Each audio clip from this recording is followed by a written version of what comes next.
क्या हो गया? मुंह क्यों लटका रखा है? राकेश भाई, आपने बोला था कि हम लोग यहाँ कुछ धंधे का प्लानिंग करने आए।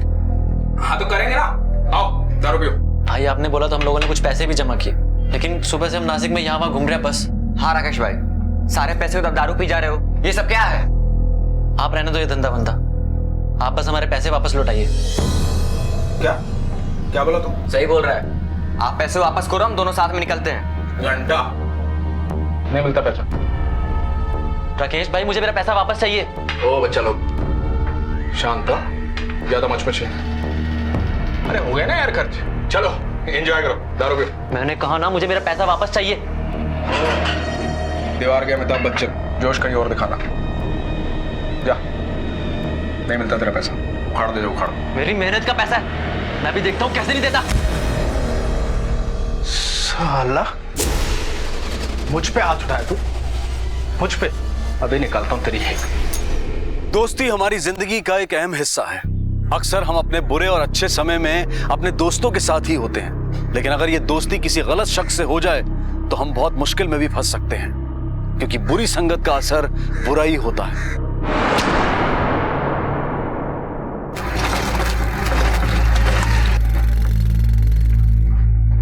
ये लीजिए।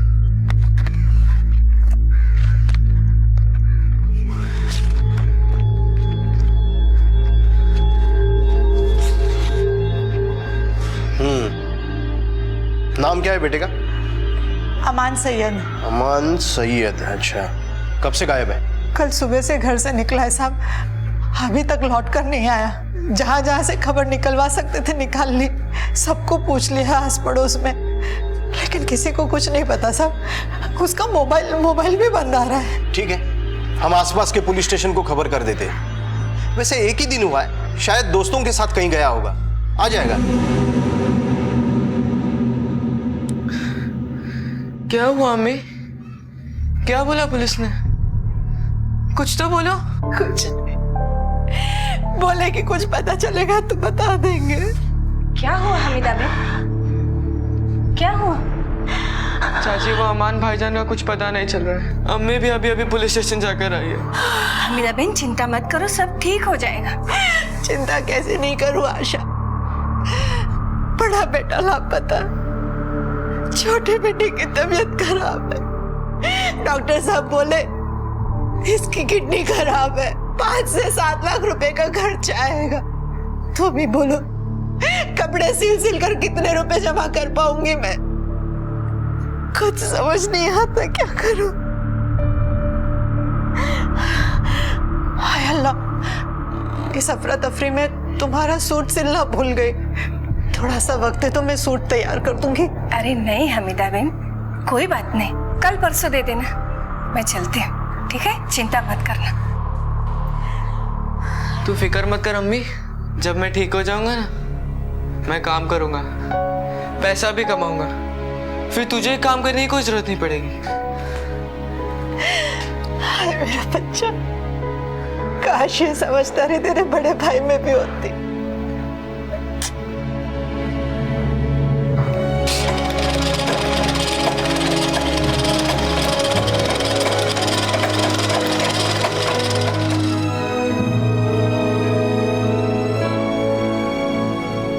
देखिए, हम पूरी कोशिश कर रहे हैं। साहब 3 दिन हो गए मेरा बेटा लापता है, घर नहीं लौटा। अगर आप ऐसे ही बैठेंगे हाथ पे हाथ रखकर तो कैसे पता चलेगा उसका? मैंने कह दिया ना, जैसे ही कुछ पता चलेगा हम आपको बता देंगे। हाँ साहब, हमारी कोई बड़ी पहचान नहीं ना, इसी के वास्ते। गरीब के जान की तो कोई कीमत ही नहीं है आपके लिए। देखिए, ऐसी कोई बात नहीं है, मैं आपका दुख समझता हूँ। हमने आसपास के पुलिस स्टेशन को इन्फॉर्म कर दिया है, जैसे ही कुछ पता चलेगा हम आपको फोन कर देंगे। आप प्लीज जाइए।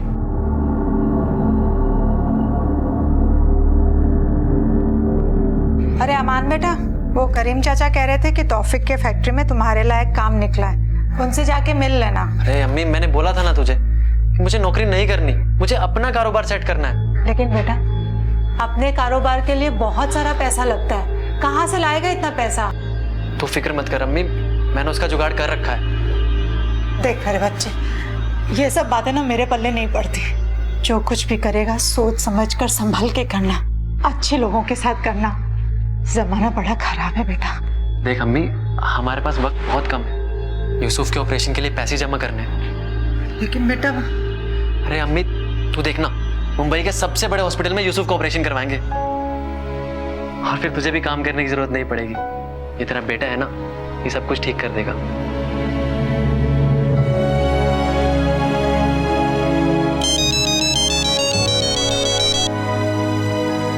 हेलो हमीदा सैयद बात कर रही? जी, आप तुरंत सरकारी अस्पताल आ जाइए, बॉडी की शिनाख्त करनी है।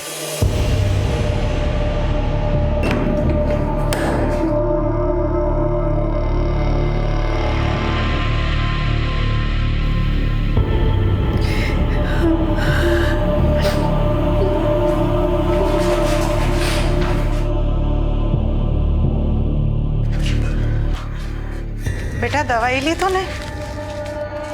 अम्मी भाई कुछ मत पूछ बेटा, अल्लाह ऐसा दिन किसी माँ को ना दिखाए। लेकिन अम्मी वो भाई। अम्मी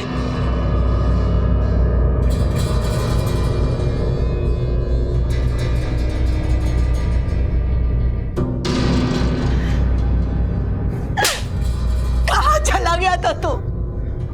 बता के नहीं जा सकता था? कैसा है मेरा बच्चा? कितने परेशान हो गए थे हम लोग, ना 2 दिन से खाए ना पिए ना सोए।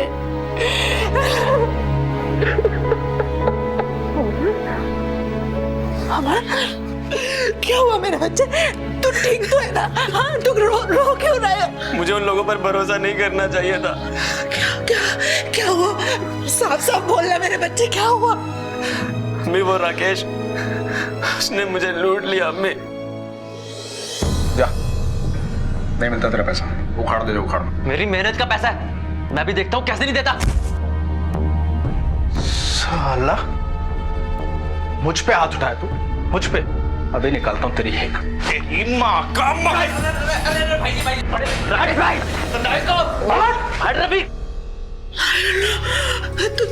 ठीक है ना? तुझे तो कुछ नहीं हुआ ना? चल पुलिस थाने जाके रिपोर्ट लिखा। चल चल। नहीं नहीं अम्मी, वो लोग बहुत खतरनाक हैं और मुझे अब कोई परेशानी नहीं चाहिए और मेरे पास कोई सबूत भी तो नहीं है। मुझसे गलती हो गई अम्मी, मुझे माफ कर दो। मैं आपसे वादा करता हूँ, मैं कल से ही काम की तलाश शुरू कर दूंगा। आप फिक्र मत करो अम्मी, यूसुफ के इलाज के लिए पैसे मैं कमाऊंगा अम्मी। मेरा बच्चा।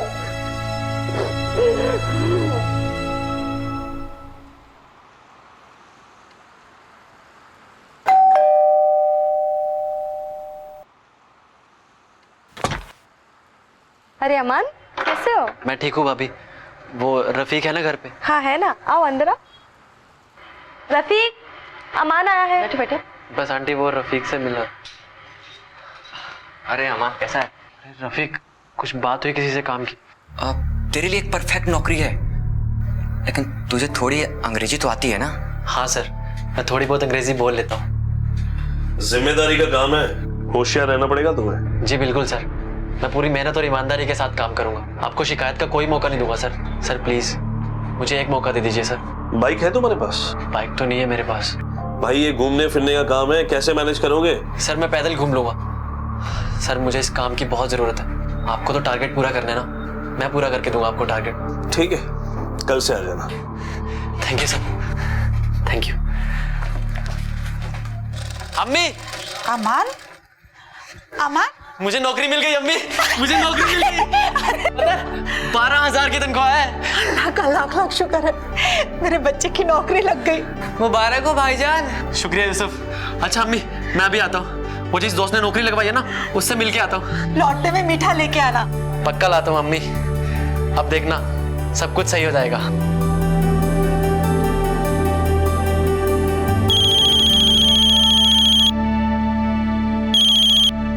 हेलो हेलो हमीदा जी, भिवंडी में अमान नाम का एक लड़का चोरी करते हुए पकड़ा गया है। आप जल्दी थाने आइए। लेकिन साहब मेरा बेटा तो वापस आ गया। क्या आपने बताया क्यों नहीं? यहाँ हम आपके बेटे को ढूंढ रहे हैं। आप लोगों की वजह से ना पुलिस का टाइम खराब होता है। माफ कर दीजिए साहब, गलती हो गई।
सुना है तुम नौकरी करने लगे।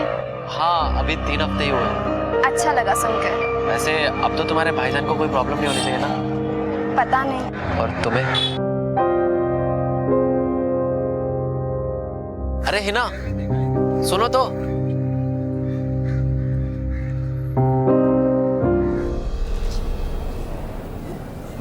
अरे तूने राकेश को फोन किया था ना? हाँ यार, मैंने उसे बोला था कि जो हो गया सो हो गया, अब हमारे पैसे तो वापस करे। हाँ यार, पसीने की कमाई है, आराम की थोड़ी ना है। हाँ यार, उसे बोला था यही आने को, पता नहीं कहाँ रह गया। आएगा, चला जाएगा कहाँ? पूरा दुनिया का झोल निपटा कर यहीं आने वाला। अच्छा वो सब छोड़, तू कल मेरे को फोन किया था, कुछ कहने वाला था ना?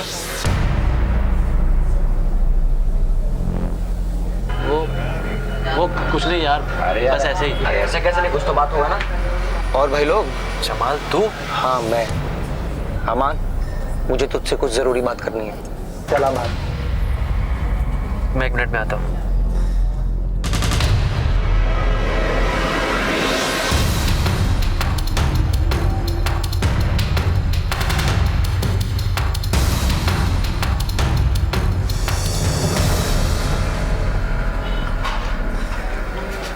ओए, इतना अपसेट क्यों है, क्या हुआ? अरे कुछ नहीं, वैसे यार ऐसे ही। अरे कुछ तो बात जरूर है, चल बता क्या हुआ? कुछ नहीं भाई, ऐसे ही कुछ। क्या बात है भाईजान, आज बड़े खुश लग रहे हो। आज पहली तारीख है और पहली तनख्वाह मिलेगी। अरे वाह, मुबारक हो। तब तो दावत बनती है अमान मियाँ। कहाँ दावत दे रहे हैं आज? जैसा आप चाहे अम्मी जान। वो नाके वाले होटल से खाना मंगवाएं शाम को। हाँ, मेरे सुने वहाँ का पाया सूप बढ़िया होता है। पाया सूप और मटन बिरयानी। लेकिन भाई मैं कहाँ खा सकता हूँ, तो डॉक्टर ने मना किया है। अरे अमान बेटा, तुझे देर हो रही है ना, तू निकल। अल्लाह हाफिज। अल्लाह हाफिज। एक मिनट। ये रुमाल मैंने अपने हाथों से तेरे लिए बनाया, इसे हमेशा अपने पास रखना, अपनी अम्मी की दुआ समझकर।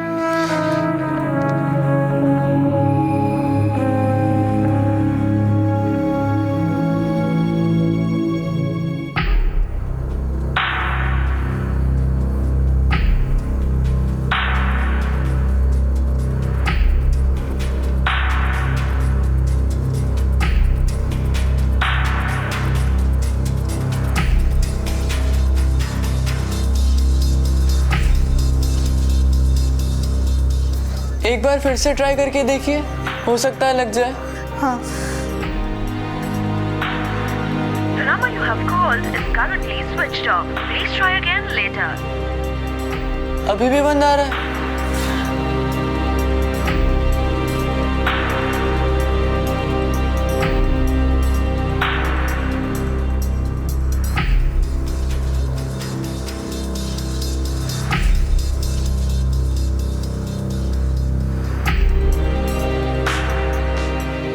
अम्मी आप चिंता मत करो, भाईजान घर वापस आ जाएंगे।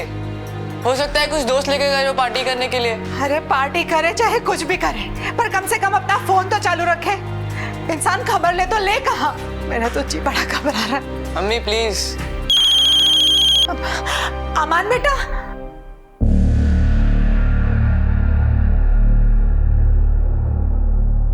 क्या हुआ अम्मी, किसका फोन है? अम्मी, हम पुलिस स्टेशन से फोन था। बस भैया, ये लो भैया। अब सब क्या हुआ, क्या बात है? बेटी, कहाँ है आपका बेटा? साहब वो तो कल रात से घर नहीं लौटा।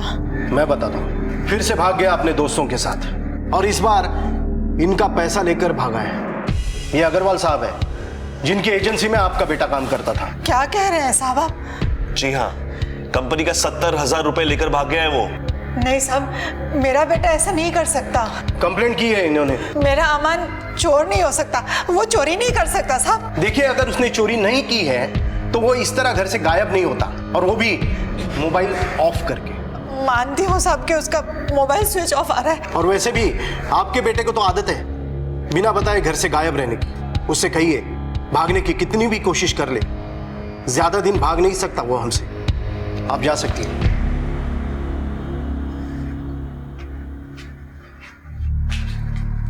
क्या हुआ हमीदा? अमान का कुछ पता चला? बोलना, कहाँ गई थी? पुलिस चौकी बुलाया था क्या वहां?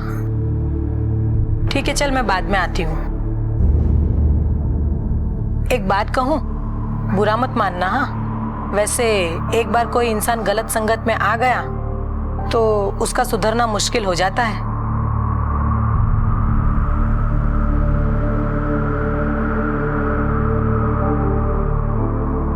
अमान अचानक गायब हो गया था। एजेंसी की कंप्लेंट के अनुसार वो 70,000 रुपए लेकर फरार हुआ था, लेकिन हमीदा इस बात पर यकीन करने को तैयार नहीं थी। आखिर क्या हुआ था अमान के साथ? क्या वो सचमुच पैसे लेकर भाग गया था या फिर ये पूरा मामला कुछ और ही था? पुलिस के लिए ये सिर्फ एक चोरी का केस था।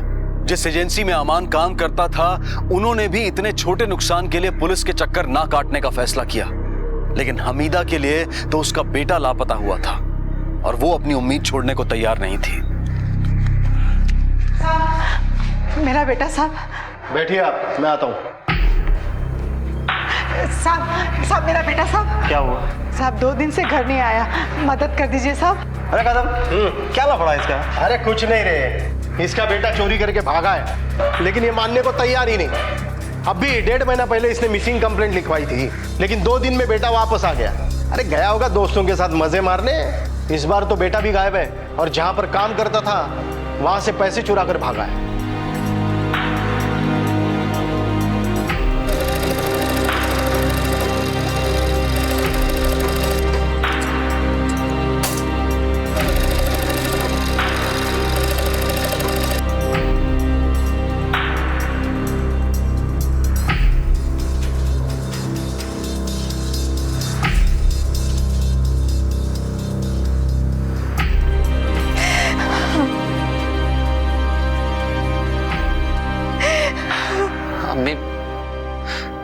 यूसुफ हमेशा बीमार रहता है ना, मैंने सोच लिया कि मैं अपनी एक किडनी उसे दे दूंगा।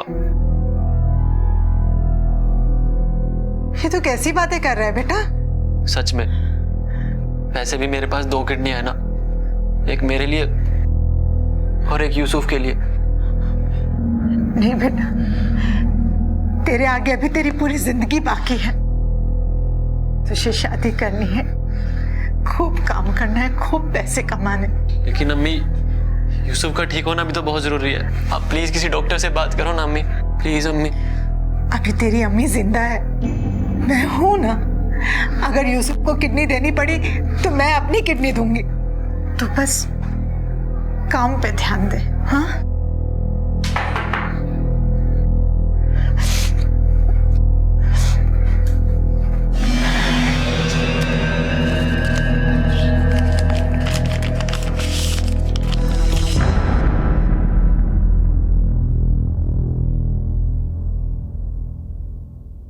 वो बेटा आपके वहाँ वो बिल मिलता है ना नंबर के साथ, वो चाहिए था मुझे। देखिए, होता तो है लेकिन वो हम आपको नहीं दे सकते। ये नंबर आपके बेटे के नाम पे रजिस्टर्ड है, इसलिए हम उसे ही दे सकते हैं। बेटा समझने की कोशिश करो, मेरा बेटा बहुत दिनों से घर नहीं लौटा, उसकी कोई खबर भी नहीं। बस यही एक जरिया है उसे ढूंढने का। अगर दे दोगे तो बड़ी मेहरबानी होगी। अल्लाह के वास्ते मेरी मदद करो, अल्लाह तुम्हें बरकत देगा। खूब दुआएं दे मेरी मेहरबानी। Sorry madam, any problem? Sir, इन्हें इनके बेटे का आइटमाइज्ड बिल चाहिए। सब एक यही रास्ता है मेरे बेटे को ढूंढने का, बहुत दिनों से लापता है साहब। बड़ी मेहरबानी होगी आपकी अगर आप नंबर दे देंगे तो मैं ये आपका एहसान जिंदगी भर नहीं भूलूंगी। राजेश दे दो। वैशाली जरा वो प्रिंट देना। ये लीजिए sir.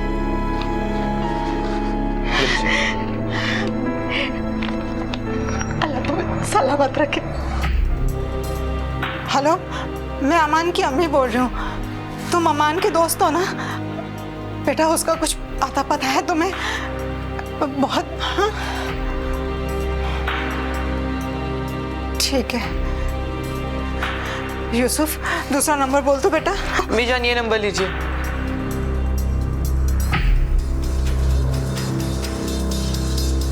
The number you have called is currently switched off. ये भी स्विच ऑफ आ रहा है। अम्मी ये लीजिए, इस नंबर पर अमान भाईजान के सबसे ज्यादा कॉल गए हैं। अच्छा बताओ। 90875357।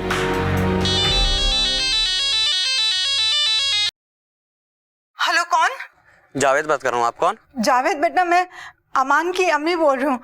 तुम अमान के दोस्त हो ना? जी आंटी, लेकिन अमान कहाँ है? काफी दिनों से दिखा नहीं। बेटा, मैं तुमसे मिलना चाहती हूँ, बहुत जरूरी काम है। रफीक, अमान उसका बहुत अच्छा दोस्त है, दोनों हमेशा साथ में रहते हैं। अच्छा, तुम्हारे पास उसका नंबर है बेटा? जी आंटी, होगा मेरे पास। लिखिए। हाँ 1083 हाँ 63 हाँ 95। ये नंबर तो है मेरे पास। अभी कुछ देर पहले ही कोशिश की थी इस नंबर पे, लेकिन स्विच ऑफ बता रहा था। आंटी, मेरे पास यही नंबर है उसका। तुम्हें रफीक का घर पता है कहाँ है?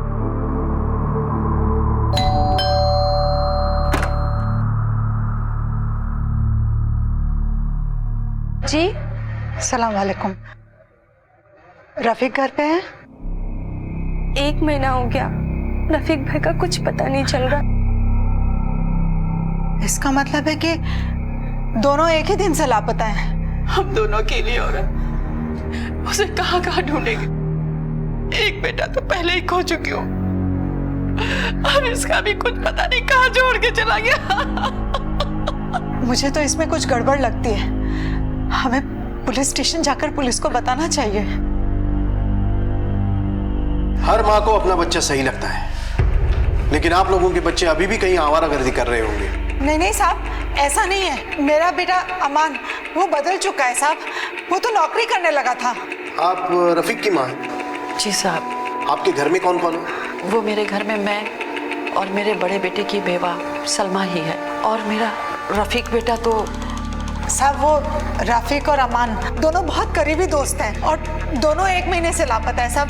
मेहरबानी कीजिए, आप रपट लिख लीजिए ना साहब। मैंने कहा ना आपसे, गुमशुदा की रपट लिखिए। क्या होगा तुम?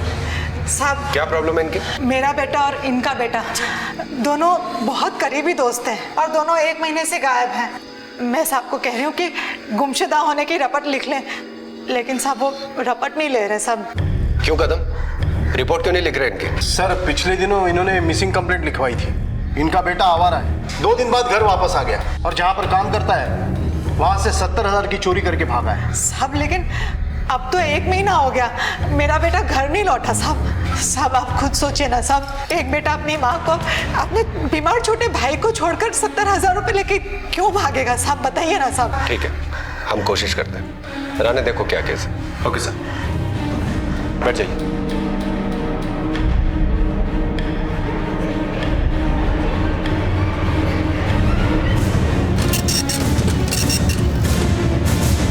सर, रफीक और अमान जिस दिन से लापता है तब से उन दोनों का मोबाइल स्विच ऑफ है, और दोनों मोबाइल का आखिरी लोकेशन पनवेल के आसपास का है। इसका मतलब कि दोनों मुंबई से बाहर हैं। एक काम करो, दोनों के मोबाइल्स को सर्विलेंस पे डालो।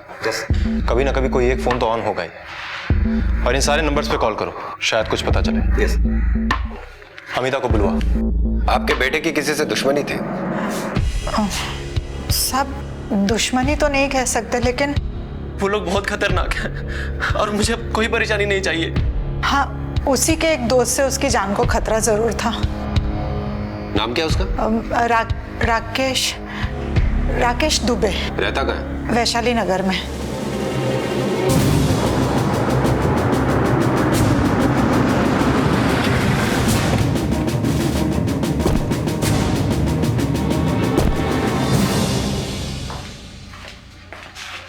अमान और रफीक का? मुझे क्या पता सर।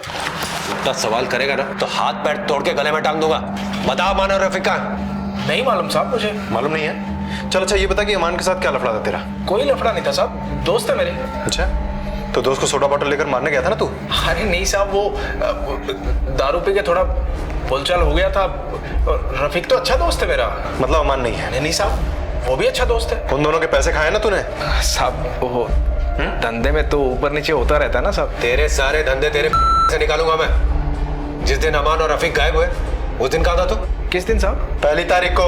1 तारीख को मैं वो हिल पॉइंट होटल घोड़बंदर में था साहब। मैं चद्दर बदलू लॉज है सर। किसके साथ गया था वहां पे? वो साहब मैं बोल, किसके साथ गया था मजा मारने? बोल। सब सलमा के साथ साहब। कौन सलमा? वो रफीक मेरा दोस्त, उसकी भाभी है साहब, बेवा है।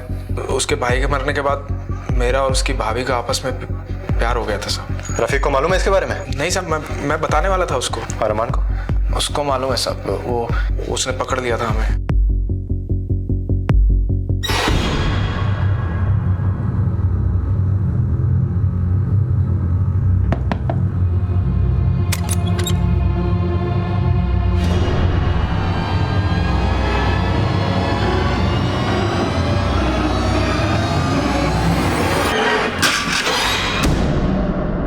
कितनी देर था वो? कहाँ साहब? उस लॉज में? साहब वो सुबह 10 बजे से रात को 8 बजे तक था। सच बोल रहा है ना? साहब झूठ क्यों बोलूंगा साहब? Sir 1 minute sir. सर अमान का मोबाइल किसी हिना नाम की लड़की के बहुत सारे फोन आए हैं। इस हिना को पुलिस स्टेशन बुलवाओ और उस लॉज के सीसीटीवी फुटेज चेक करो। देखो ये राकेश सच बोल रहा है कि नहीं। Okay sir. कब से जानते हो अमान को? काफ़ी दिनों से सर। मैं और अमान एक दूसरे को पसंद करते थे, लेकिन वो कुछ कामकाज नहीं करता था, इसलिए मेरे घर वालों को ये सब मंजूर नहीं था और मैंने भी उससे लगभग बात करना बिल्कुल छोड़ दिया था। और फिर जब वो काम करने लगा तब? जब वो नौकरी करने लगा तो हमने फिर से अपने रिश्ते के बारे में सोचने लगे थे। वैसे अब तो कोई प्रॉब्लम नहीं होगी ना तुम्हारे घर वालों को मनाने में? बिगड़ी हुई इमेज को सुधारने के लिए वक्त लगता है अमान।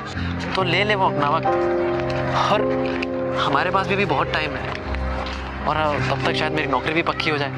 अभी सैलरी 12,000 है, तब तक शायद 20,000 हो जाए। ये ख्याली पुलाव पकाना ना बंद कर दो और अपने काम की तरफ ध्यान दो। सच बताओ है ना, जब से तुमसे मिलने लगा हूं ना, सिर्फ तुम्हारे ही बारे में सोचता रहता हूँ। लेकिन क्या इस बार तुम्हारे घर वालों को तुम्हारे और अमान के रिलेशनशिप के बारे में कोई अंदाजा था? नहीं सर, हमारे रिलेशन के बारे में किसी को कुछ पता नहीं था, और उस दिन उसकी सैलरी आने वाली थी। हम लोगों ने बाहर जाने का प्रोग्राम भी बनाया था, लेकिन वो आया ही नहीं। सर मुझे नहीं लगता कि वो 70,000 रुपये के लिए ये सब कुछ करेगा, क्योंकि वो जितना कमा रहा था उसमें बहुत खुश था। ठीक है, तुम जाओ। कुछ और पूछना होगा तो हम तुम्हें फिर बुलाएंगे। राणे साहब, ये राकेश मुझे कुछ ठीक नहीं लग रहा है। लेकिन सर शक की कोई गुंजाइश भी नहीं है, वो सच कह रहा है। तुमने उस लॉज की सीसीटीवी फुटेज ठीक से चेक की थी? यस सर, लॉज के सीसीटीवी फुटेज के मुताबिक वो पूरे दिन सलमा के साथ ही था।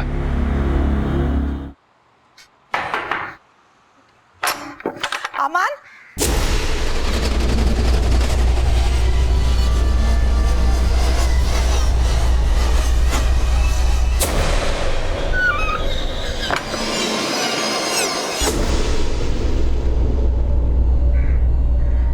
चिट्ठी आई है। दिखा? पढ़ तो। आपके नाम की है। मुझे कौन लिखेगा खत? देख तो किसकी है। क्या लिखा है बेटा? अमान भाईजान की चिट्ठी है। अमान की? क्या लिखा है मेरे बेटे ने? कैसा है मेरा बच्चा? कहाँ है वो? पढ़ना क्या लिखा है, जल्दी पढ़। अम्मी जान मुझे ढूंढना मत, मैं जहाँ भी हूँ बहुत खुश हूँ। आपका अमान।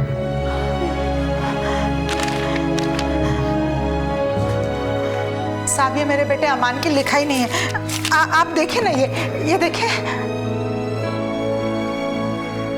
मैच तो नहीं कर रही है साहब ये खत जरूर किसी और ने लिखा है। हाँ सर, इस एनवलप पे भी पोस्ट के स्टाम्प नहीं है। इसका मतलब कि कोई हमें जानबूझ के गुमराह करने की कोशिश कर रहा है। लेकिन कौन और क्यों? सर अमान का मोबाइल आज कौन था भिवंडी में? भिवंडी पुलिस को अमान की फोटो भेजो। Yes sir.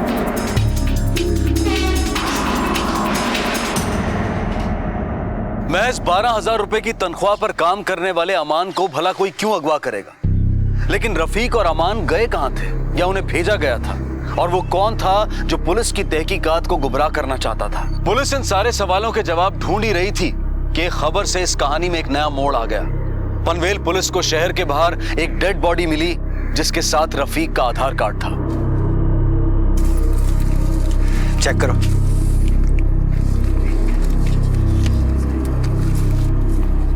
Sir body Rafiq की है, ये रहा उसका आधार कार्ड। राणे सर, हो सकता है कि अमान और रफीक के बीच किसी बात पे झगड़ा हो गया और इसलिए अमान ने रफीक को मार दिया। हाँ सर, और सर झगड़े की वजह ये हो सकती है कि अमान ने रफीक को सलमा और राकेश के अफेयर के बारे में कुछ बताना चाहा और इस बात पे रफीक को गुस्सा आ गया और झगड़ा शुरू हो गया। लेकिन सवाल अब भी वही उठता है कि अमान है कहाँ?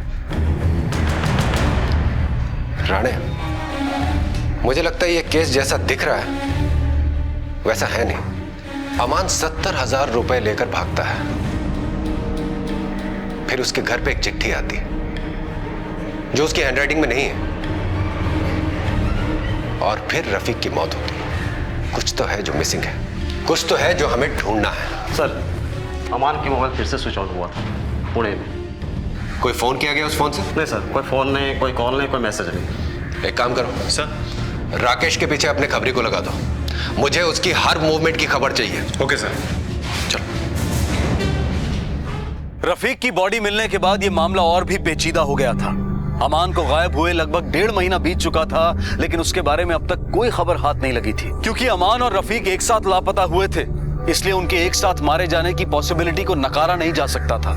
लेकिन अमान के मारे जाने के बारे में भी कोई पुख्ता जानकारी नहीं मिल पाई थी। यह केस अब एक कोल्ड केस होने के रास्ते पर चल रहा था, लेकिन पुलिस उम्मीद छोड़ने को तैयार नहीं थी। इस पूरे मामले में उनका सबसे ज्यादा शक राकेश पर था। पुलिस ने राकेश और इस मामले से जुड़े हर शख्स पर कड़ी नजर रखना शुरू कर दिया।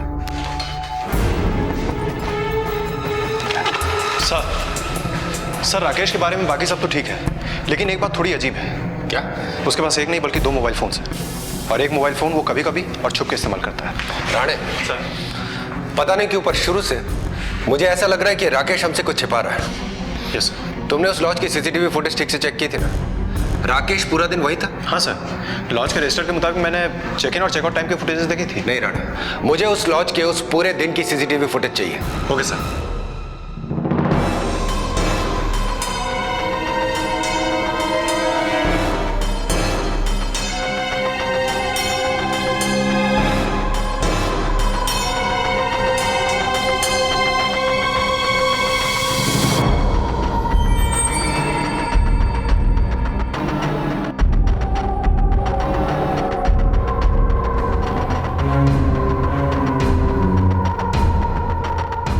देखा, ये लगभग 4 घंटे बाद वापस आई है।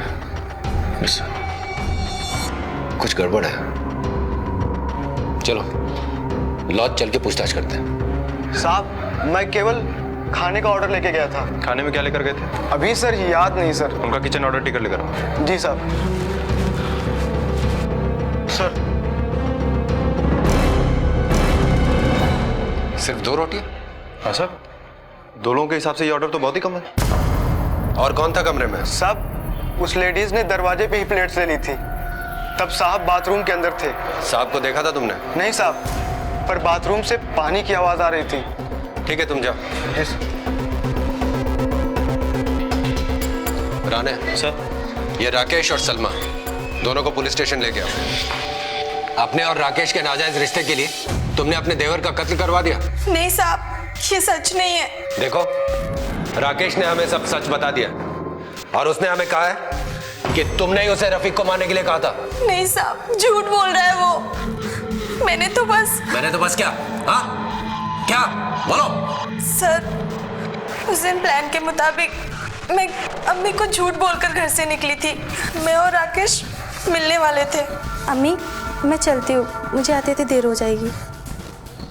अमान साले हमेशा रोते रहता है। हाँ, आज पहली बार तुझे तनख्वाह मिली है, मुझे पार्टी चाहिए बस। अरे रफीक यार, आज नहीं यार, आज मुझे 3 कस्टमर्स के पास और जाना है, और फिर आज का कलेक्शन 70,000 का है, वो भी कंपनी में जाके जमा करना है। क्या बात है अमान मियाँ, हाँ तू तो बहुत बड़ा आदमी बन गया। सारे जेब में 70,000 रुपए लेके घूम रहा है। अरे कहाँ यार, मेरे थोड़ी ना, कंपनी के है, तुझे तो पता ही है यार।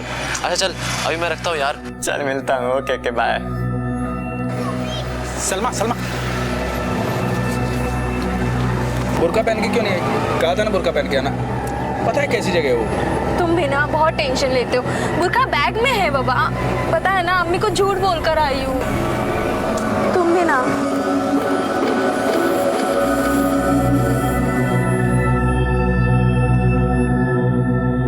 सलमा, मैं सोच रहा हूँ कोई धंधा कर लूँ क्या ना, फिर आराम से रह गया।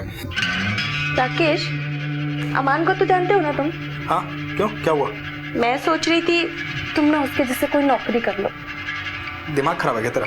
लॉटरी लग गई है उसकी, जेब में 60-70 हजार लेकर घूमता है और आज भी उसके जेब में 70,000 रुपया था, इसलिए तो रफीक उससे पार्टी मांग रहा था। तुम भी कर लो ना। मैं एक फोन करके आता हूँ।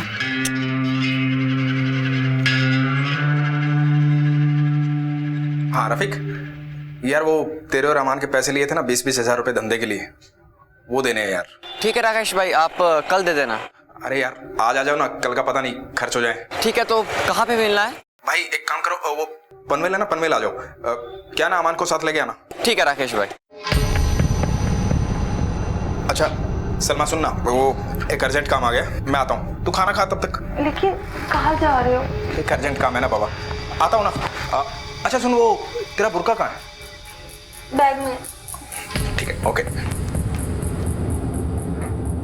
बस साहब, मुझे इतना ही पता है। उसके बाद वो चला गया और 3-4 घंटे बाद ही वापस आया। बुरके में गया था? हाँ साहब। यानी तुम्हें पता था कि राकेश रफीक का गेम बजाने जा रहा है, और ये जानते हुए भी तुम चुप रहे? नहीं साहब, सच में मुझे कुछ नहीं पता। वो ऐसा कुछ करने वाला था, मुझे नहीं पता सच में साहब। सलमा ने हमें सब कुछ सच सच बता दिया है। अब तू सीधी तरह बताएगा या मैं अपने तरीके से पूछूं?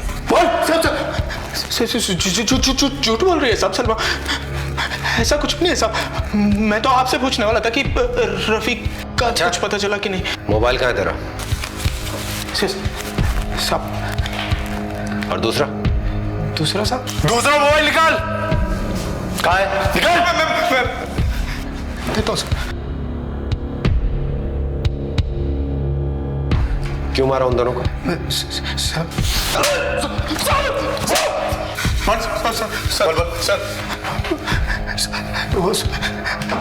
वो रफीक का काटा निकालना था साहब।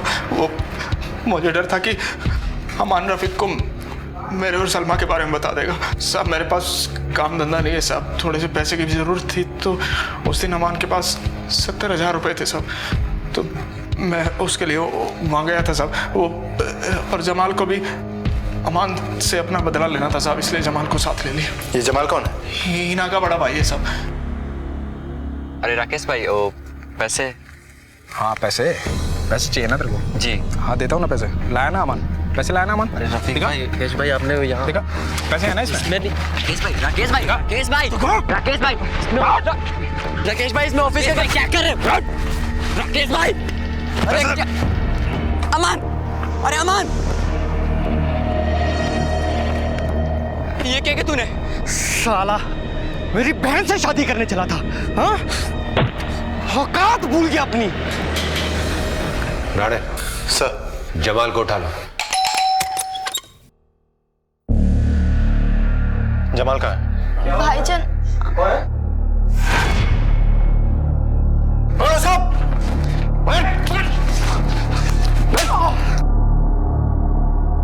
साहब वो मेरी बहन से मेल जोल बढ़ा रहा था। मेरी बहन के आसपास दिखना भी मत तू। जमाल, मैं हिना से सोचना भी मत। इसीलिए जब राकेश ने मुझसे अमान और रफी को खत्म करने के प्लान में शामिल होने की बात की तो मैं मान गया। मैं तुम दोनों को छोड़ूंगा नहीं, मैं सबको बताऊंगा। साबिर रुक कांडू।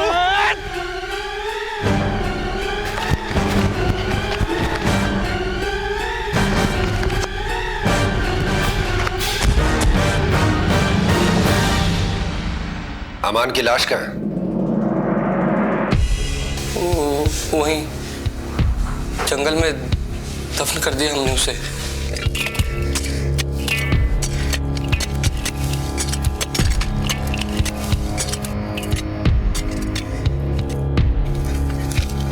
सर ये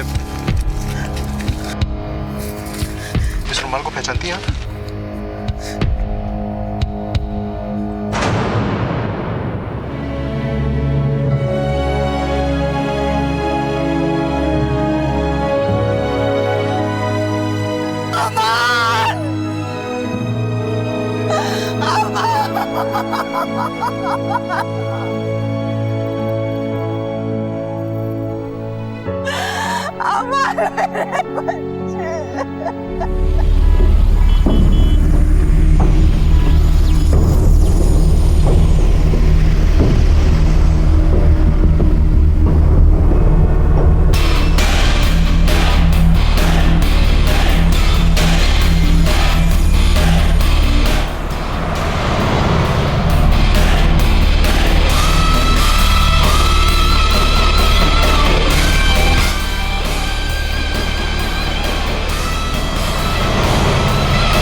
टाइमिंग छे दीदी, आपका फेवरेट शो अभी स्टार्ट हुआ है। चलो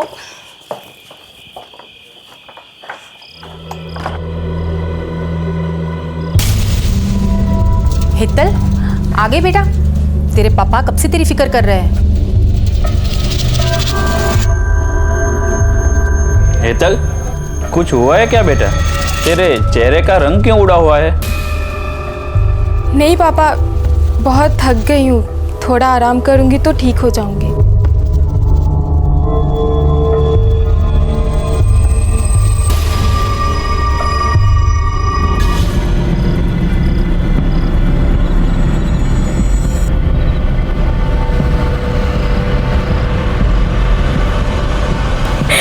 सॉरी मम्मी, सॉरी पापा।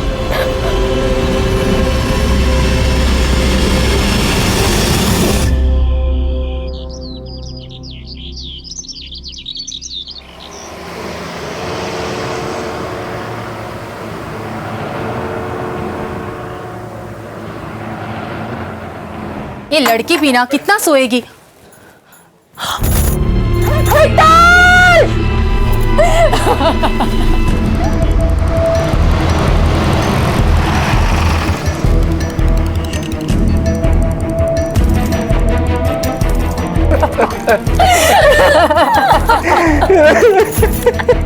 लड़की ने इस पंखे से लटक कर सुसाइड किया सर। कोई सुसाइड नोट नहीं मिला, बस इतना पता चला है कि कल रात को किंजल नाम की किसी सहेली के घर से पढ़ाई करके लौटी थी और कुछ परेशान थी। कहाँ रहती है किंजल?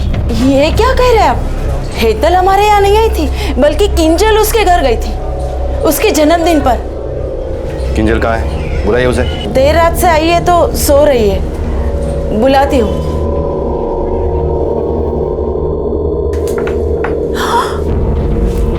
किंजल!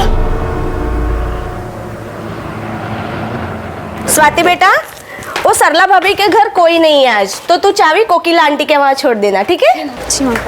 नमस्ते आंटी। मामा, ये निशा है, मेरी कॉलेज फ्रेंड, मैंने बुलाया था साथ में कॉलेज जाने के लिए। ठीक है बेटा, मैं चलती हूँ। ओके, बाय बाय बेटा, बाय बाय मामा।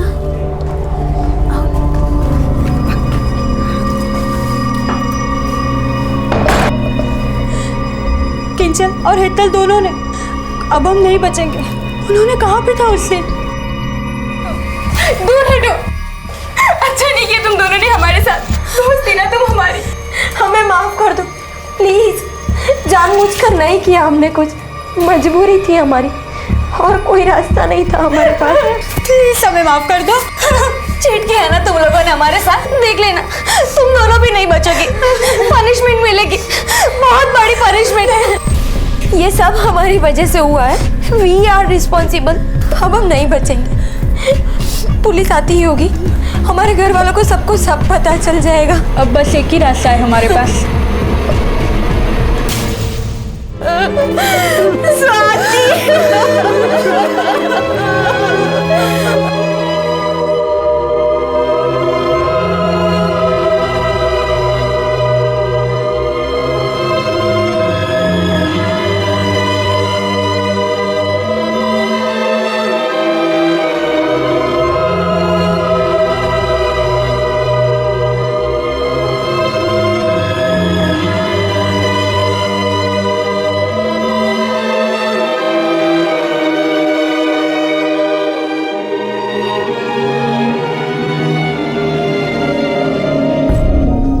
अहमदाबाद के अलग अलग इलाकों में रहने वाली 4 लड़कियों ने आत्महत्या की थी, लेकिन ना तो कोई सुसाइड नोट मिला था और ना ही कोई साफ वजह दिखाई दे रही थी। पुलिस ने उनके दोस्तों, टीचर्स और हर उस इंसान से बात की जो उन्हें जानता था या किसी ना किसी तरह से उनसे जुड़ा हुआ था, और इसी पूछताछ के दौरान उनके हाथ एक सुराग लगा जो शायद अब तक के इस ब्लाइंड केस को एक दिशा दे सकता था।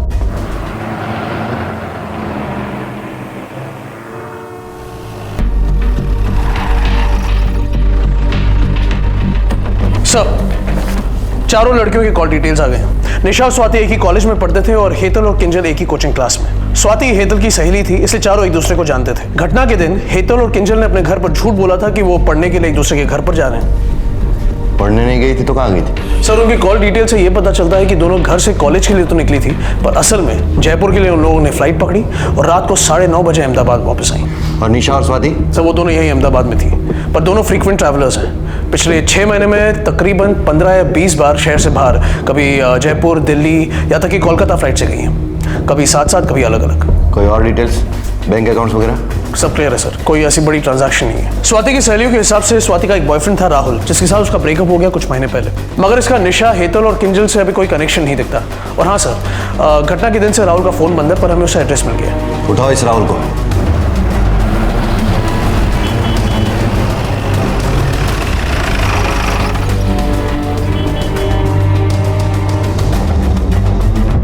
राहुल तो 2 दिन से घर ही नहीं आया और इसका फोन भी स्विच ऑफ आ रहा है। और वैसे भी वो अक्सर 2-4 दिन के लिए अपने दोस्तों के घर पे रहता है। लेकिन बात क्या है, क्यों ढूंढ रहे हो राहुल को? वो आपको जल्दी पता चल जाएगा। उसकी कोई फोटो मिलेगी?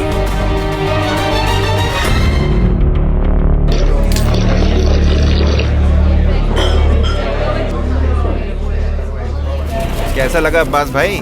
वाह घोची, ये तो बड़ा धमाका है ये। लेकिन अपने भावसार की बेटी है ना? हाँ हाँ। कहाँ से मिला बे? चल चल फटाफट फॉरवर्ड कर मेरे को जल्दी से। हाँ क्यों सर, है ना धमाका?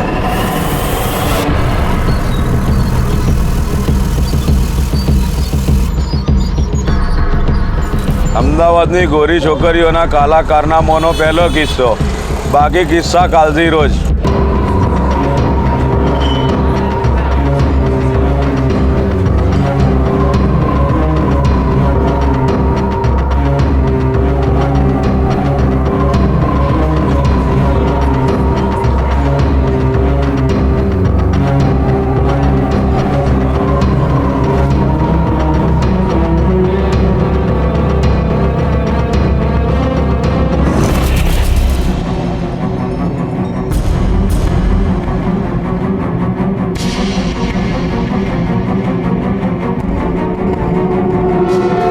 सवाल यह है कि इस अखबार के पास ये तस्वीर आई कहां से, और इनका ये हेडिंग, पहली किस्त। इसका मतलब तो ये हुआ कि इन लोगों के पास दूसरी लड़कियों की भी तस्वीरें हैं जो वो आगे छापने वाले हैं। कहीं उन चारों लड़कियों की सुसाइड की वजह ऐसा कोई स्कैंडल तो नहीं हो सकता सर?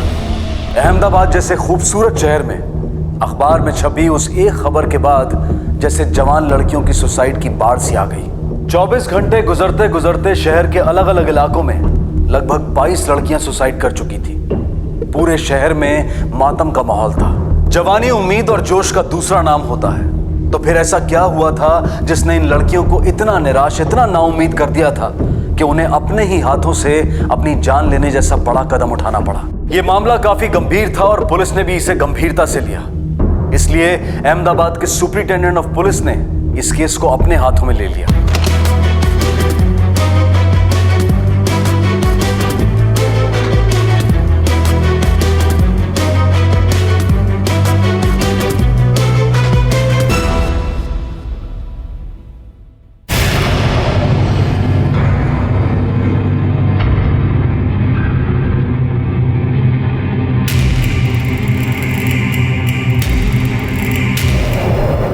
सर, उस खबर के छपने के बाद से अब तक शहर के अलग अलग एरियाज में कुल मिलाकर 22 लड़कियां सुसाइड कर चुकी हैं। इन सभी लड़कियों को 5 ग्रुप में बांटा जा सकता है।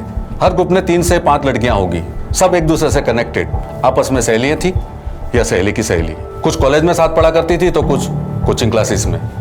सर, डिटेल इंक्वायरी के बाद हमें पता चला है कि सभी लड़कियां फ्रीक्वेंट ट्रैवलर्स थी और रेगुलर बेसिस पर गुजरात और देश के अन्य बड़े शहरों में आया जाया करती थी, लेकिन इनके घर वालों को कुछ पता नहीं। सर, इस मास सुसाइड से 3 दिन पहले मेरे एरिया में भी 4 लड़कियों ने सेम कंडीशन में सुसाइड किया है सर। सर, ये लड़कियां भी फ्रीक्वेंट ट्रैवलर थी, उनके बैंक अकाउंट में भी कुछ नहीं मिला और उनकी एक्टिविटीज के बारे में उनके माँ बाप को कुछ नहीं पता था। सर, ये 4 लड़कियां और उसके बाद सुसाइड करने वाली लड़कियों को सिर्फ एक ही चीज जोड़ती है और वो है राहुल नाम का एक लड़का। सर, राहुल पहले हेतल का बॉयफ्रेंड था और उसके बाद उसका अफेयर भावसार की लड़की रिद्धि के साथ था। सर, ये लड़का हेतल के सुसाइड के दिन से ही कहीं गायब है, अभी तक उसकी कोई लीड नहीं मिली। और जिस पेपर में इनकी न्यूज छपी थी, सर, उसके रिपोर्टर और एडिटर को हमने हिरासत में ले लिया है। सर, वो अपना गोची है ना, जो घंटा घर 4 रास्ता पे चाय की दुकान पे काम करता है, अक्सर छोटी मोटी खबरें वही मुझे देता है और ये एमएमएस भी उसी ने मुझे दिया था, तो हमने स्टील करके छाप दिया। सर, वो मशहूर समाज सेवी भावसार भाई की बेटी थी, तो हम लोगों ने सोचा कि बड़े घर की बेटी है, खबर छाप देंगे तो हमारे अखबार की बिक्री भी ज्यादा हो जाएगी। ये पहली किस्त से क्या मतलब है तुम्हारा? और भी एमएमएस है तुम्हारे पास? नहीं सर, मेरे पास तो नहीं है, लेकिन वो गोची बोल रहा था कि उसके पास और भी है।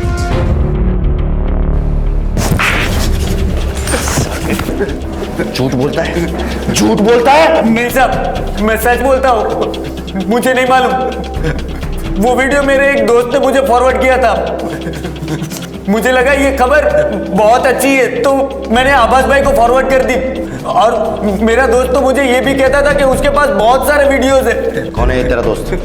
कहाँ रहता है? कोची के उस दोस्त ने पुलिस से कहा कि उसे वो एमएमएस उसके किसी दोस्त से मिला था और जब पुलिस ने उसके उस दोस्त को पकड़ा तो उसने भी यही कहा कि उसे वो एमएमएस अपने किसी और दोस्त से मिला था। यह सिलसिला यूं ही चलता रहा और एक चेन सी बनती गई और लगभग 16 से 17 लड़कों से पूछताछ करने के बाद आखिर पुलिस उस लड़के तक पहुंची जिसके मोबाइल से पहली बार उस एमएमएस को भेजने का सिलसिला शुरू हुआ था। चलो सर, उसका नाम राहुल है, अपना लैपटॉप डालकर गया था मेरी दुकान पे रिपेयर करवाने के लिए। उसी में 3 एमएमएस थे सर, मुझे अच्छे लगे तो मैंने आगे फॉरवर्ड किए, दोस्तों को दिखाए। उसके आगे का सर मुझे कुछ नहीं पता। सर, बाकी के जो 2 एमएमएस हमें मिले हैं उसमें एक हेतल का है, उसके साथ राहुल है, लेकिन दूसरा एमएमएस जो हमें मिला है उसमें कोई और लड़का है सर। इसका मतलब ये कि इस स्कैंडल में राहुल के अलावा और भी लड़के इन्वॉल्व हो सकते हैं, लेकिन जिन जिन लड़कियों ने सुसाइड किए हैं कहीं ना कहीं उसकी वजह ये एमएमएस ही है। और ये 3 एमएमएस देखकर तो ये लग रहा है कि उनमें जो लड़के हैं वो उन लड़कियों के काफी करीबी थे, बॉयफ्रेंड टाइप्स। Right sir. एक काम करो, हमारी पूरी टीम लगा दो, जिन जिन लड़कियों ने सुसाइड किए उनके बॉयफ्रेंड या तो करीबी दोस्तों की डिटेल निकालो। आई एम श्योर इस केस का अगला सुराग हमें उन लड़कों से ही मिलेगा।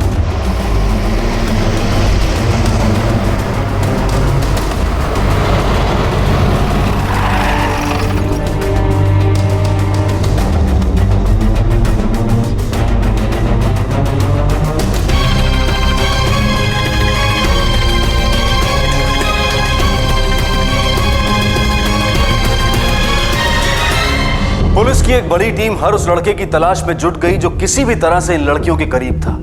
दोस्तों, घर वालों, रिश्तेदारों, सबसे पूछताछ की गई। काम आसान नहीं था लेकिन जरूरी था क्योंकि पुलिस को अकेला यही एक रास्ता दिखाई दे रहा था जिस पर वो आगे बढ़ सकते थे और उनकी ये सोच सही साबित हुई। कई लोगों से पूछताछ करने के बाद जो सच पुलिस के सामने आया, उसने इस केस की गंभीरता को और भी बढ़ा दिया। पुलिस को पता चला कि सुसाइड करने वाली हर लड़की का कभी ना कभी कोई बॉयफ्रेंड या प्रेमी जरूर रहा था।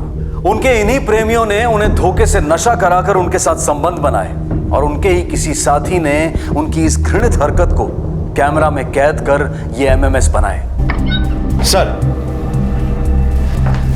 सर, जिन लड़कियों ने सुसाइड किया था उन सबके बॉयफ्रेंड्स ने उन्हें ड्रग्स देकर एमएमएस बनाया। सर, इंट्रोगेट करने के बाद हमें यह पता चला है कि एक लड़का किसी दूसरे लड़के को हायर करता था। एमएमएस बनाने के बाद उसे पैसे मिल जाते थे और वो दूसरे किसी नए लड़के को हायर करता था। और सर, सबसे इंटरेस्टिंग बात यह है कि इस पूरी चेन की सबसे पहली कड़ी है राहुल। उसी ने पहले लड़के को हायर किया था। इसका मतलब जब तक हम इस राहुल को नहीं ढूंढ लेते ये केस आगे नहीं बढ़ेगा। Yes sir. Sir, Kalupur station के पास नाले में राहुल की लाश मिली। व्हाट? यस सर, चाकू से गोद कर उसे मारा गया है। तलाशी के दौरान कालूपुर पुलिस को उसकी जेब से एक सिम कार्ड मिला जो उसके नाम पे रजिस्टर्ड है। सर, कॉल रिकॉर्ड में सिर्फ एक लैंडलाइन नंबर मिला है जहां से उस सिम कार्ड पर कॉल आते और जाते थे। अब तक हमारी पूरी इन्वेस्टिगेशन सिर्फ और सिर्फ एक ही शख्स की तरफ जा रही थी, राहुल। राहुल के खून के पीछे दो पॉसिबिलिटीज हो सकती है। एक, या तो उसे उसी की शिकार हुई किसी लड़की या उसके करीबी ने मार दिया हो, और दूसरा, शायद इस एमएमएस गिरोह का सरगना राहुल नहीं बल्कि कोई और है और जिसने अपना राज खुल जाने के डर की वजह से राहुल को अपने रास्ते से हटा दिया हो। वो जो दूसरी सिम से लैंडलाइन नंबर मिला है, किसका है वो? दरअसल ये नंबर एसजी हाईवे एरिया के पब्लिक फोन का है। काफी बिजी चौराहा है ये। यहाँ बाकी दुकानों के साथ एक बड़ा और फेमस कोचिंग सेंटर भी है। वहीं दीवार पे ये फोन लगा है। ये एरिया लड़के और लड़कियों का मीटिंग पॉइंट है सर। एक इंपॉर्टेंट बात हमारे सामने है जिस पर हमने अब तक ध्यान नहीं दिया। What? जितनी भी लड़कियों ने सुसाइड किया है उनका कोई ना कोई कनेक्शन इस कोचिंग क्लास के साथ था। या तो वो यहाँ पढ़ती थी या पहले पढ़ चुकी थी या फिर किसी की सहेली या बॉयफ्रेंड यहाँ पढ़ता था। और वो फोन भी इसी एरिया में लगा है सर। मतलब उस पीसीओ बूथ पर फोन करने के लिए राहुल का इस सेपरेट सिम का यूज करना, मतलब इससे साफ जाहिर होता है कि राहुल के लिए ये नंबर बहुत ही खास था। और अगर हम ये मान लेते हैं कि इस एमएमएस गिरोह का सरगना राहुल नहीं बल्कि कोई और है, तो इस पीसीओ बूथ के नंबर का इस्तेमाल वो अपने और गैंग मेंबर्स के साथ कांटेक्ट करने के लिए करता होगा। परमार, तुम एक काम करो, तुम अपनी एक छोटी टीम बनाओ और सिविल में उस पीसीओ बूथ के आसपास तैनात रहो। हम राहुल के इस दूसरे नंबर से उस पीसीओ बूथ पर फोन करेंगे और जो कोई भी फोन उठाकर हमसे बात करेगा वही तुम्हारा शिकार होगा, एमएमएस गिरोह का बॉस। सर, अब ये एमएमएस किंगपिन हमसे ज्यादा दूर नहीं।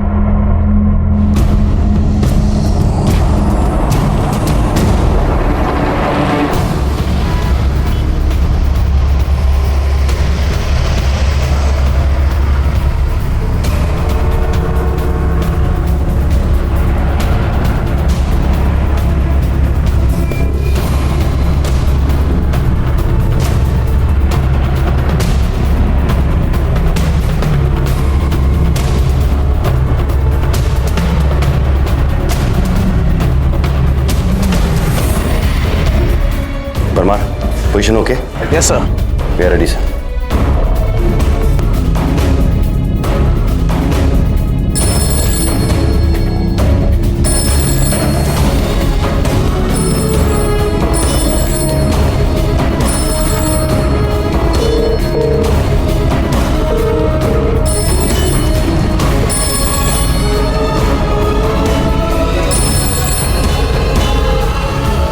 कोई मूवमेंट है वहां पर? वैसे यहाँ पर कोई नहीं है, कोई मूवमेंट नहीं है।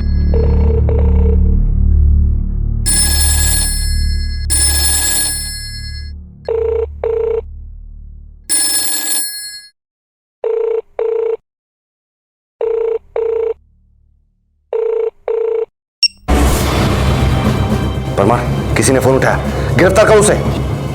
सर, पर यहाँ पर कोई नहीं है। लेकिन कॉल तो रिसीव हुई है, किसी ने उठाया फोन।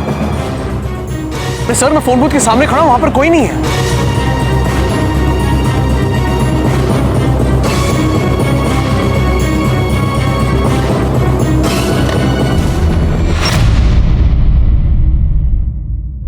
मैं बाद में बात करता हूं। सर, बूथ पर तो कोई आया नहीं, तो ये फोन रिसीव किसने किया?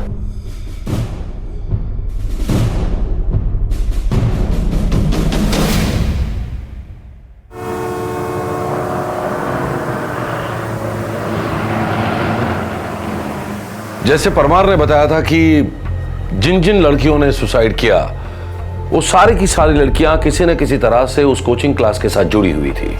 Yes sir. तो हो सकता है कि इस वक्त भी उस कोचिंग क्लास की कोई ना कोई लड़की एक्टिव हो। You are right sir. एक काम करो, उन सारी लड़कियों की जन्म कुंडली निकालो, बैंक रिकॉर्ड्स, उनके टेलीफोन रिकॉर्ड्स और उनसे जुड़ी हुई सारी डिटेल्स मुझे चाहिए इमीडिएटली। पुलिस टीम ने उस कोचिंग क्लासेस में पढ़ने वाली कुल 250 लड़कियों की एक लिस्ट तैयार की और सभी की डिटेल्स को बारीकी से चेक किया गया। उनके बैंक अकाउंट, मोबाइल पर हुई उनकी बातचीत के रिकॉर्ड्स, पिछले 6 महीनों के दौरान उनके सेल फोन की लोकेशन, इन सभी के बेसिस पर 2 लड़कियां सामने आईं जिन पर इस तरह की एक्टिविटीज में शामिल होने का शक जा रहा था। ये लड़कियां भी आत्महत्या कर चुकी लड़कियों की तरह फ्रीक्वेंट ट्रैवलर्स थी और पिछले 6 महीनों में कई बार शहर से बाहर गई थी। शालिनी और मेघा सर उसी कोचिंग में सेकंड ईयर साइंस स्टूडेंट, आपस में सहेलियां भी है और दूसरे विक्टिम्स की तरह वो फ्रीक्वेंट ट्रैवलर भी है। इन दोनों के फोन को सर्वेलेंस पे लो, 24 घंटे नजर रखो इन दोनों पर। Yes sir.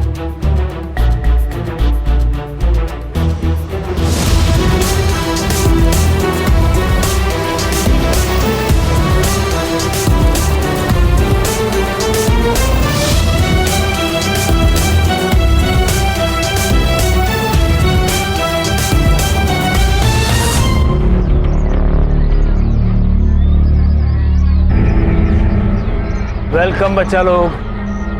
क्या लोगे? तुम्हारा चॉकलेट शेक और तुम्हारा स्ट्रॉबेरी शेक अभी देता हूँ। नहीं अंकल, अभी कुछ नहीं। कोई आ रहा है, अभी साथ में ले ले। हाँ हाँ। बैठो बैठो। चलो बैठते हैं।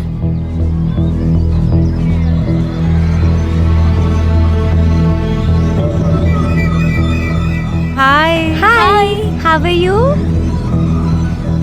We are fine. फाइन। तू बता कैसी है? कैसे चल रहे हैं स्टडीज? बहुत अच्छी।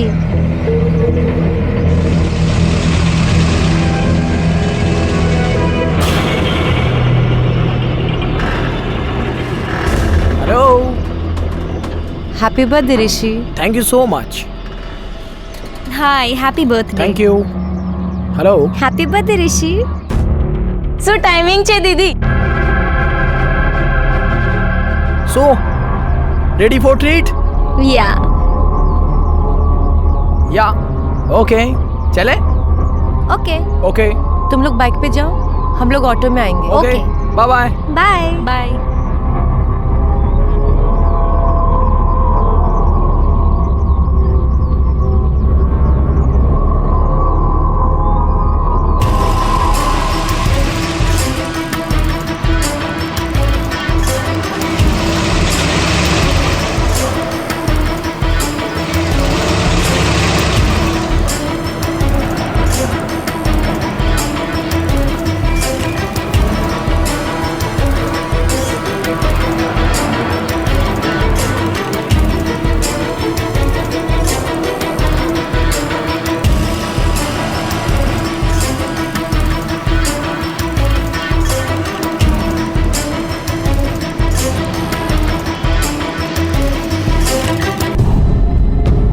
सर, वो लड़का उस लड़की के साथ गांधीनगर एरिया की तरफ बढ़ रहा है। राहुल उनका पीछा कर रहा है। तुम भी अपनी एक टीम लेकर निकलो, हो सकता है इस लड़के के जरिए हम इस पूरी गैंग का पर्दाफाश कर सके। पल पल की खबर चाहिए मुझे। Right sir.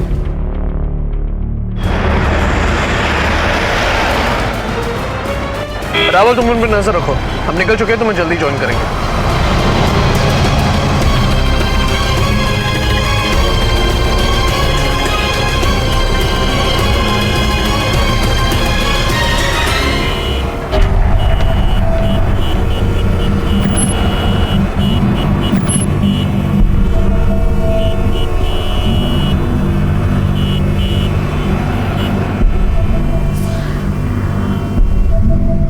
जावा तुम और 2 टीम तैयार करो, हमें पता नहीं ये गिरोह और कितना बड़ा है।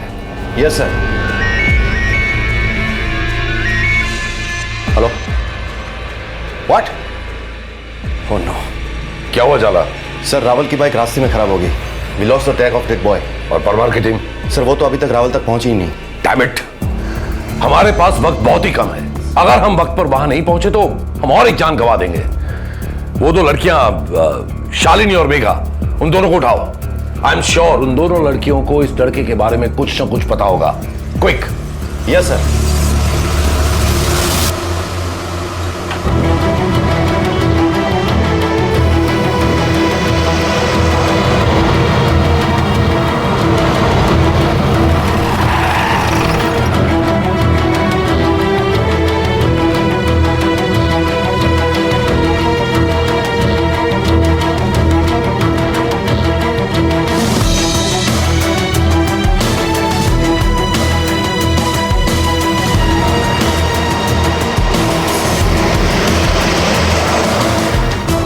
या कम।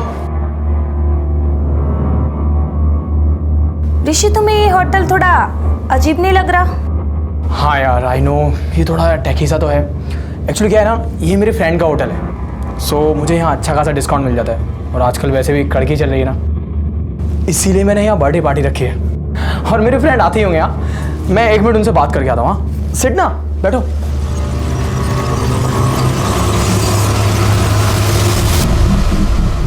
सर, ये तो हिमानी है, हेतल की छोटी बहन।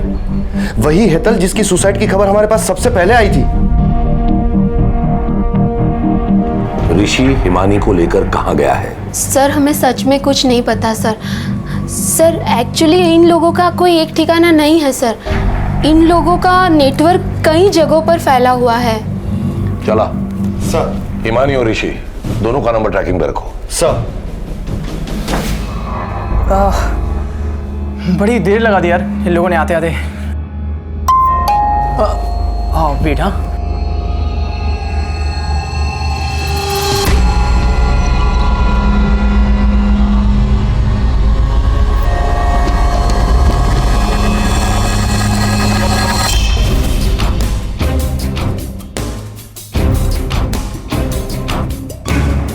Yes sir, we are trying our level best.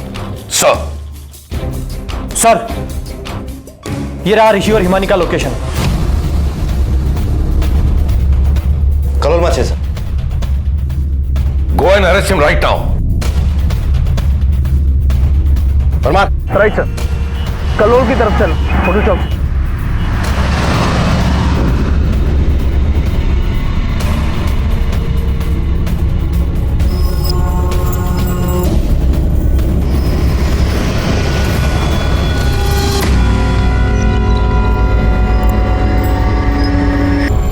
हे, क्या हुआ? पता नहीं, थोड़ा डिजी सा लग रहा है। हाँ, एक्चुअली हो रहा होगा यार, हम इतनी लंबी राइड लेके आ रहे हैं ना धूप में, इसलिए। हाँ, शायद।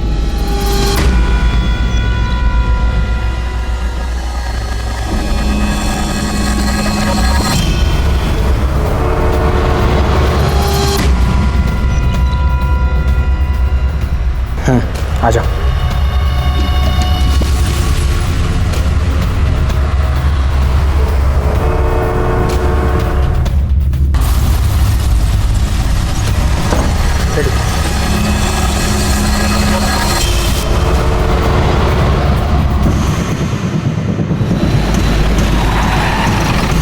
सर, यही है वो होटल। चल। किधर है वो दोनों? हाँ? बड़ा किधर है वो दोनों? सर, ऊपर रूम नंबर 104 में रहने वाले इसको लेके जाए।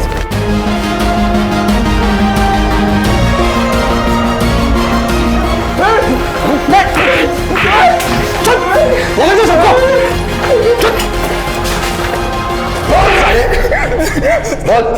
मैं न्याज अफगानी के लिए काम करता हूँ सर।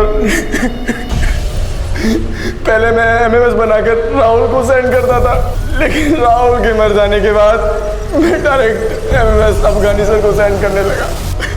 अब तक मैंने 7 लड़कियों के साथ एमएमएस बनाए और 4 लड़कों को हायर किया। ये अफगानी एमएमएस का क्या करता है? सर, वो मुझे नहीं पता और ना ही मैंने कभी पूछा। मैं तो सिर्फ पैसे के लिए करता तो। चंद पैसों के लिए तूने मजबूरों की जान ले ली, जिंदगी बर्बाद कर दी उनकी। बता बता, कौन है अफगानी? कहाँ मिलेगा? सर, वो ऐसी हाईवे के पास सर जो फूड जोइंट है ना, वो उसका मालिक है। उठाना उठाना फोन, कहाँ अटका है?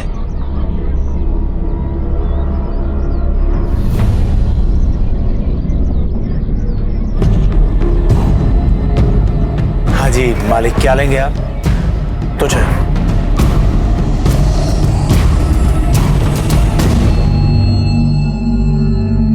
अमीर बनना था मेरे को एकदम जल्दी, और ये नाश्ता पानी का दुकान चलाकर अमीर नहीं बन सकता। तो अक्सर अपने दिमाग में तिकड़े में फिरता रहता था अमीर बनने की। फिर एक दिन एक दोस्त ने मुझे अचानक बताया कि वैश्या नहीं, होटल लाइन में उसे कॉल गर्ल कहते हैं। मेरी होटल में रोज आती हैं ऐसी लड़कियां। एक रात का 50-60 हजार रुपया आराम से लेकर निकलती है। मेरी होटल में एक NRI आकर ठहरा है, उसे लड़की चाहिए, लेकिन उसकी शर्त यह है कि उसे कॉल गर्ल नहीं, कॉलेज की यंग लड़की चाहिए, एकदम फ्रेश माल। और ऐसा एक नहीं, ऐसे तो कई आते हैं रोज मेरी होटल में। अगर लड़कियां हो तो लाखों के नहीं, करोड़ों के वारे न्यारे हो सकते हैं।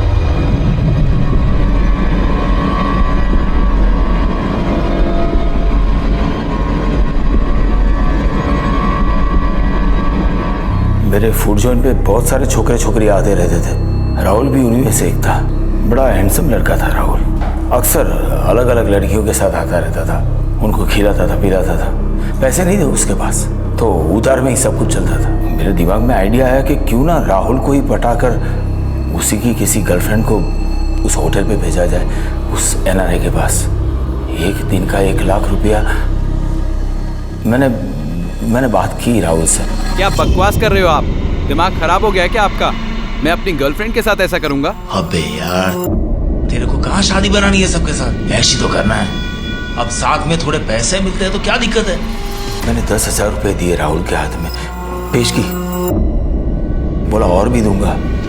राहुल भी लालच में आ गया। मैंने राहुल को छोकरी के साथ होटल में बुलाया।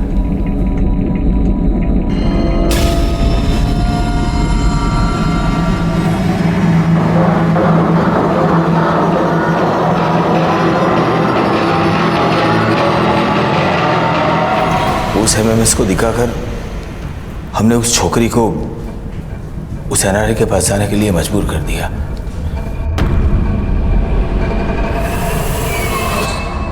एक ही घंटे में छोकरी वापस आ गई। मुझे 1 लाख रुपए मिले, जिसमें से 25,000 मैंने राहुल को दे दिए। किसी को शक ना हो इसलिए मैं SG हाईवे के पब्लिक फोन से बात करता था, जिसकी एक लाइन मैंने अपनी दुकान में ले ली थी। मेरा और राहुल दोनों का लालच बढ़ता ही गया।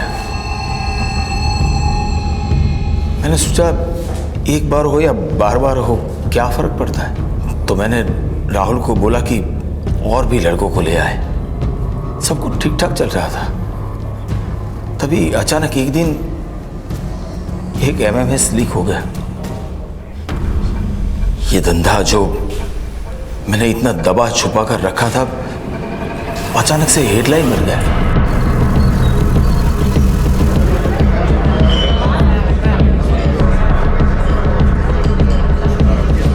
राहुल ही एक ऐसी कड़ी है जिसके जरिए पुलिस मुझ तक पहुंच सकती है। तो मैंने राहुल को ही रास्ते से हटा दिया। तुम्हें कुछ अंदाजा भी है तुम्हारे चंद रुपयों की लालच ने कितनी जवान जिंदगियां बर्बाद कर दी?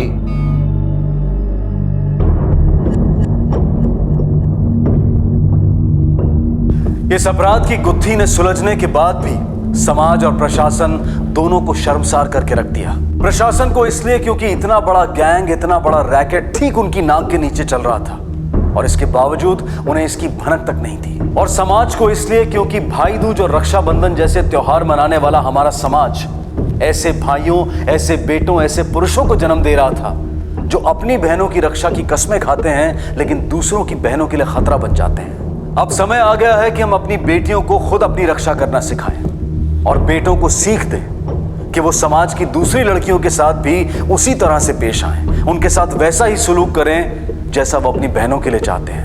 हम उम्मीद करते हैं कि हमें इस तरह की कहानी दोबारा कभी देखने को न मिले। इसी विचार के साथ मैं अनूप सोनी आपसे विदा लेता हूं। फिर मुलाकात होगी अगले एपिसोड में एक और चौंका देने वाले केस के साथ। तब तक अपना और अपने परिवार का ख्याल रखें और देखते रहें क्राइम पेट्रोल डायल 100। सबक एक को, सीख हम सबको। क्राइम पेट्रोल्स के और भी दिलचस्प कहानी देखने के लिए हमारे चैनल को सब्सक्राइब करें और बेल आइकॉन दबाना न भूलें। क्राइम पेट्रोल्स के और भी दिलचस्प कहानी देखने के लिए हमारे चैनल को सब्सक्राइब करें और बेल आइकॉन दबाना न भूलें।